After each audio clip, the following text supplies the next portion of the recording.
From CSDC, the Charter Schools Development Center. Instead of being maybe that secret board in the sky that no one, you talk about it, but who are they? Spend time at the school. Welcome to Boarding Pass, your ticket to effective charter school governance. I'm Catlin O'Halloran Heller, and more than 20 years ago, I got the bright idea that I was going to start a charter school. My son was in preschool, and I wanted to create a free Montessori charter school as a public education option in my small rural community. I actually said the words, I mean, really, how hard can it be? And 2 decades later, I know exactly how hard it is to build and maintain a high quality charter school in California. So I'm going to take you down the path that I went down and help you learn everything you need to know to excel as a board member in a thriving charter school. Today, I would like to introduce Laura Regan. Laura has worked in both private and public sectors within human resources. In addition, she holds her master's in education, specializing in cross-cultural teaching, and she holds a multiple subject and administrative services credential. After working in elementary school as a principal for 7 years, she is currently serving as the director of human resources at Rocklin Academy Family of Schools. A fun fact about Laura is that she and her husband own several Irish pubs, restaurants, and clubs in Sacramento County starting in the 1990s. And they opened the first one when she was just 23. So, as someone with an Irish last name, I really appreciate that, Laura, and welcome to Boarding Pass. Thank you. I appreciate being here, Catlin. So, board members sometimes get involved in places where they shouldn't be when it comes to human resources. And you have a lot of experience with your bars and restaurants, and of course, being a principal with all sorts of human services and human resources issues. I'd like to talk a little bit on this podcast because most of our listeners are board members about where board members should be involved and where they shouldn't be involved. And I'd like to sort of start with what the schools or the employer's obligations are to school employees. That's a really great question, and I could talk for about 3 hours about that. But really, I think it stems from that transparency. So the obligation is to be an open book.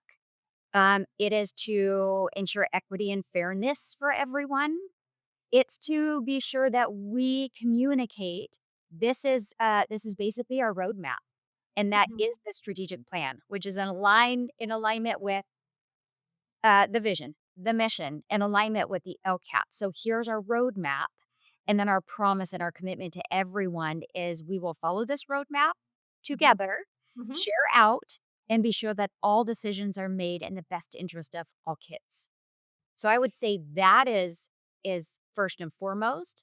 Um, my experience in the bar and restaurant industry that tags into being a principal. You learn to have that really good poker face and think on the spot, conflict Mhm. resolution, all of those types of things, and to kind of have thick skin too.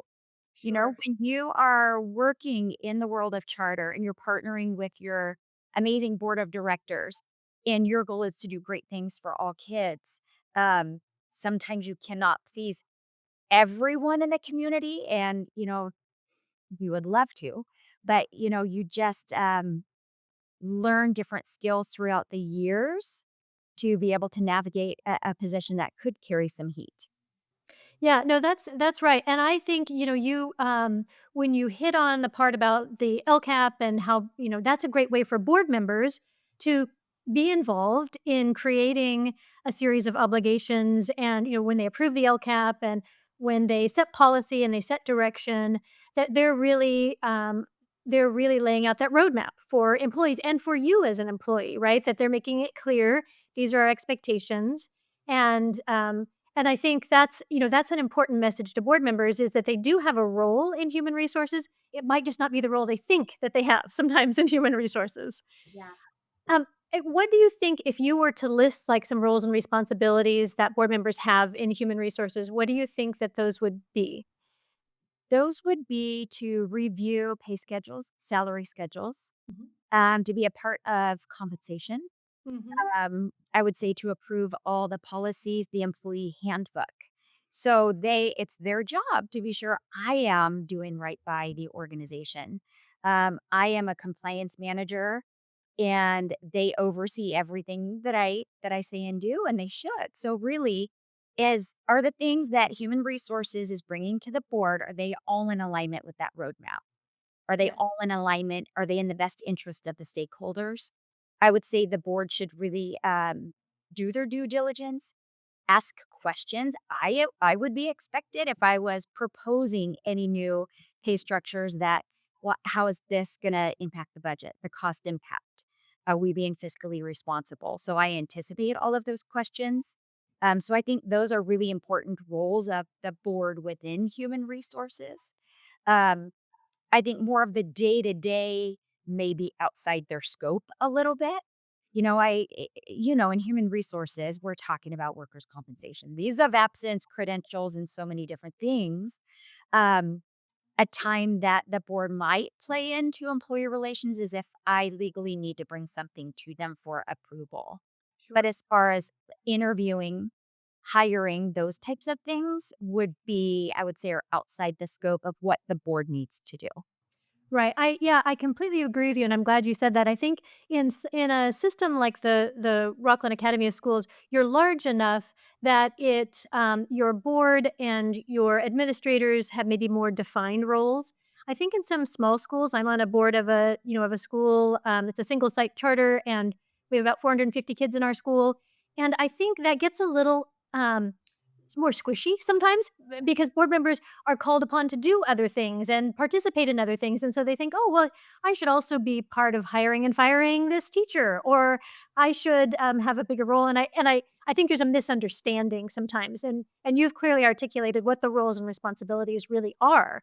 And that's helpful for board members to understand. So that's great. And like you said, sort of back to that roadmap, everything that they're doing is that laying out that roadmap for you to travel on, right? And make sure that, you're in compliance with what they want. Absolutely, and to be sure that we're all in check, and I think it's Mhm. important to have those checks and balances. Um, are we being distracted by the latest shiny thing out there? Here's Sure. this new computer program that's supposed to do this great thing for student learning. Um, that roadmap will be sure we don't get distracted by squirrel, Right. the new Right. shiny thing. And does this align with what we commit to do? Is this what we told all of our stakeholders or promise of what we're going to stick to? If Yeah. the answer is no, then we likely won't take a left turn and adopt any outside initiative. We just can't. There Right. isn't the Right. capacity. Yeah. And so you referenced this a little bit, but what are the places where board members might weigh in on personnel decisions or school employees outside of hiring the lead administrator? And we know that's sort of the number one, board has an employee of one, right? They have the superintendent or executive director, lead administrator. But where else might they be expected to weigh in when it comes to school employees? To school employees, an area that I lean on the board's expertise is with compensation. Mhm. They're leading the organization, and we're a CMO. We have an ADA of, I think today was 2,539 Right. kids, so and a Right. lot of employees. So I really need to lean on others and be a part of that collaboration. Last year, we knew we needed to do something different with our certificated staff. We created a compensation design team. We, of course, following the Brown Act and all compliance, we had very few board members on that, but needing for them to connect with certificated staff. We had a very diverse group that was a part of this committee. I personally interviewed, gosh, almost 30 certificated employees using the same interview questions, Mhm. had transcripts with no identifiers. And then we all analyzed that. This is what people are asking for. This is how we want to restructure the compensation. This is what everyone's hoping for. And the board representatives got to be a part of those conversations. And in turn, our certificated staff got to see our board members care so much about us that they're dedicating their time and expertise to this.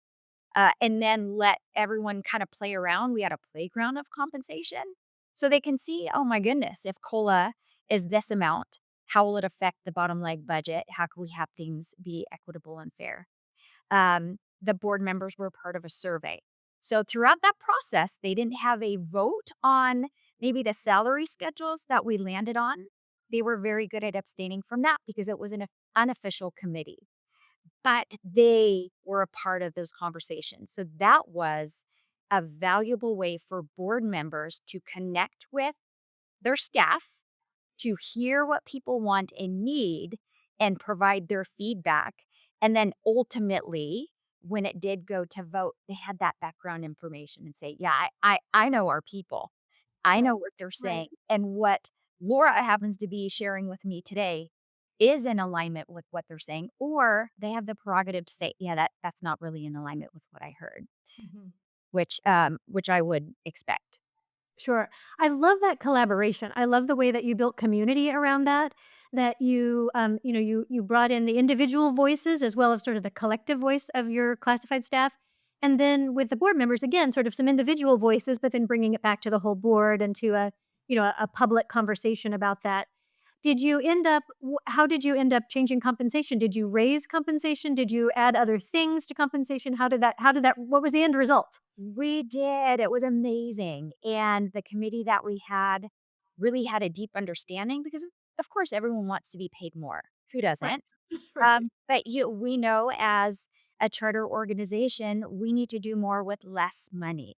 And Mhm. what can that look like? How can we maximize our pay and be really conservative and fiscally responsible with that rich with that good fund balance, right? Mhm. Mhm. So we landed with one option where it completely restructured our pay or our salary schedule, where instead of one column, there's two, high value on longevity.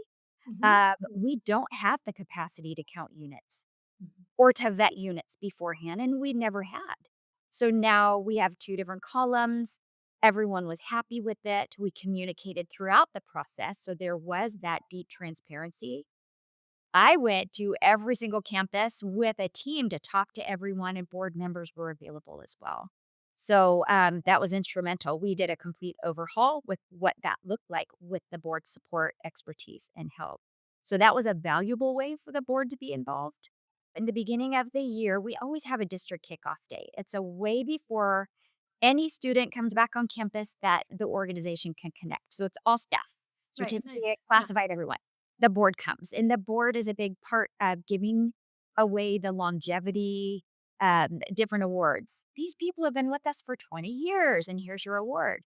All the board members attend.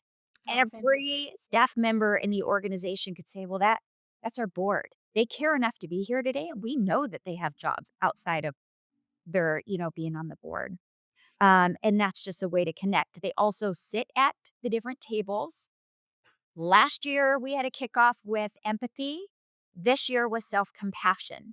So Nice. then the board demonstrates we're in support of supporting you as a whole employee, believing in mental wellness, physical wellness, and supporting all the other things that we've already talked about, like compensation, the business side of the house, and then curriculum side of the house. You guys do such great work. I love your collaboration and community building, and I love that your board is part of that, as well. I think it's probably good for them too, right? Because they get to be a little more connected with the school that they're trying to help lead. It's different when you see the faces and you have the conversations. You're sitting at the table sharing a meal with people, as opposed to just seeing them on the budget as X number of classified staff, X number of of teachers, that sort of thing. So yeah, that's great. I love that. And so board members, that's a great example of how they should be involved in things. What are some things, some HR issues, and maybe you've experienced this, or maybe you've heard other people experience this, that board members try to get involved in that are really outside the scope of what they should be involved in? Oh gosh, Caitlin, that's a tricky question because I love my Mm. job and Sure, I right, want to talk to it tomorrow. So no, right, yeah. uh, I'm fortunate because the board that we have right now has built that trust. I know Mhm, them, they know mhm, me, and they know the people. Um, so I haven't experienced that with our current board. I've been around for a long time. So different opinions on who to hire or not. I hypothetically, and this did not happen within our organization, but I can see if somebody said, well, you need to hire this person. mhm. They're the best person for the job. They're my cousin or, whoever it might be. But when we are bound to follow policy and procedure and we are bound to treat everyone equitably, we can't do the favors, and we still have to follow through with all the HR things like that. Um, I think deciding who is hired, who isn't, would definitely be beyond the scope, and that's where that's that trust. I would hope that the board would trust their cabinet Right. and their school site leaders to be able to make those decisions. So that would not be a part of the scope. Right. Yeah, I've worked with some schools in the past who have had some, structural issues and part of it was sort of board leaning in too much. And sometimes it's on the opposite end. It's not just hire my cousin, but it's fire that person who gave my daughter a D minus in, right, Yep. whatever, history. And I think that's another reason why those sort of layers, organizational layers are important. So you have the board and they're setting that overarching policy.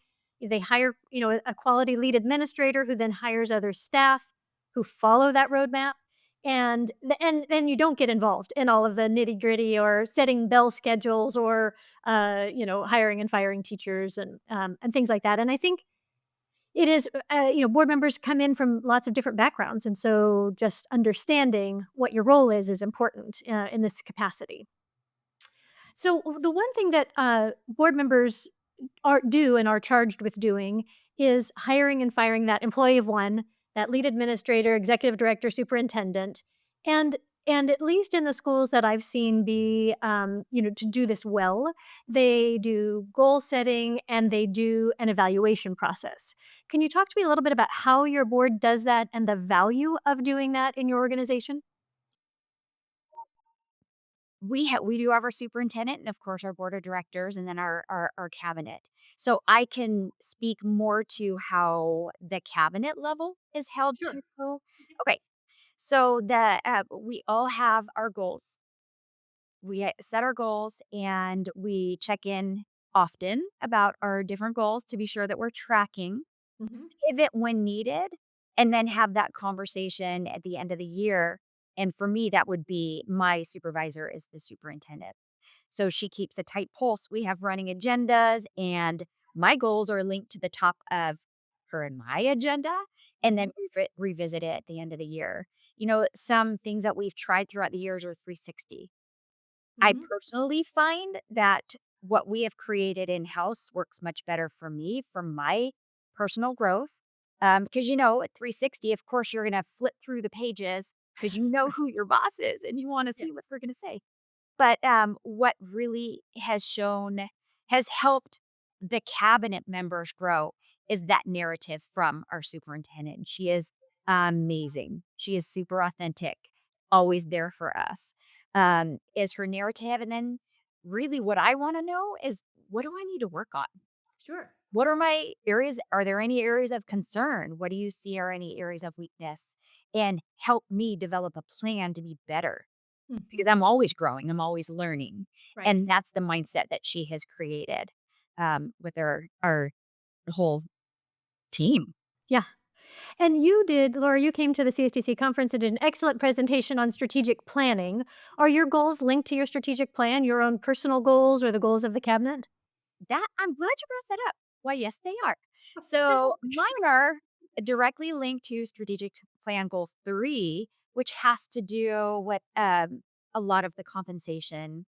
It has to do with employees. It has to do with building capacity, structure of the day. So I hone in on one goal, one tactic, and it might be a few different action plans within that tactic to see then, what is my growth towards that? What do I need? Do I need to Mhm. build a team? What are Mhm. my checkpoints? And clearly backwards map that entire year. So yes, every single thing ties back to that strategic plan. Every single thing that we do. All of And our then board reports tie to that. Everything. and your board was part of creating that strategic plan? Yes, they're a part of that strategic plan.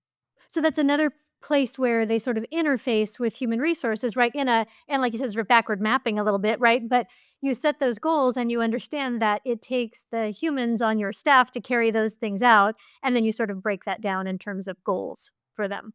Absolutely. And I think being the leaders of our organization, we would need the board to be a part of the strategic planning.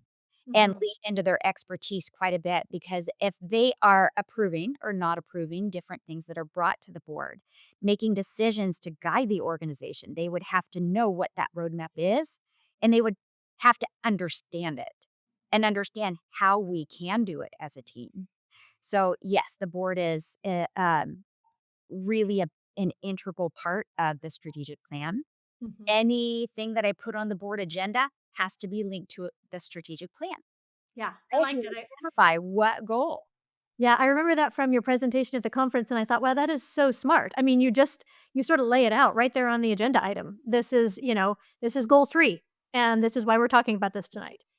Yeah, And it and keeps it things keeps pretty me in check. right, right, Keeps me in and check, keeps the like, board in check too. yes, Yeah, absolutely. And, that didn't happen overnight.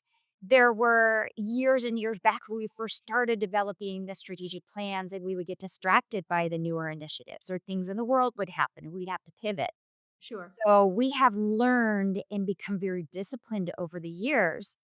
How is this tied into that roadmap, that strategic plan?